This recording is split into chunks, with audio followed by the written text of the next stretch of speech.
Right, so the amount of water overall on Earth is not changing. There's only so much water, and it cycles through its different phases, through its different forms, different areas, different locations. And only about 2.5% of the water on Earth is actually fresh water. The rest of it is saline. And of that 2.5%, about 2% is frozen. So only about 0.5% overall is fresh water, and that's primarily, of course, in streams and lakes, but the vast majority of it is actually groundwater. And when you think about the amount of water that actually cycles year to year, it's even a very small fraction of that. So even though the total amount of water on Earth is, of course, huge, and it doesn't really increase or decrease, the amount of water that we can actually use year to year is a very small fraction of a very small fraction of that total.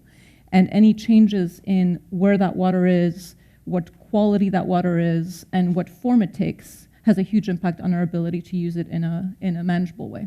So how did Boston get all our water? How did that happen? Well, so one of the perhaps the ironies of the changing climate that we're living in is that dry areas tend to get drier and wet areas tend to get wetter. And also more of the precipitation tends to come in these extreme events. And so it's a bit of a the rich get richer, the poor get poorer, but of course more water isn't always good either, because then you might have issues with flooding and so on.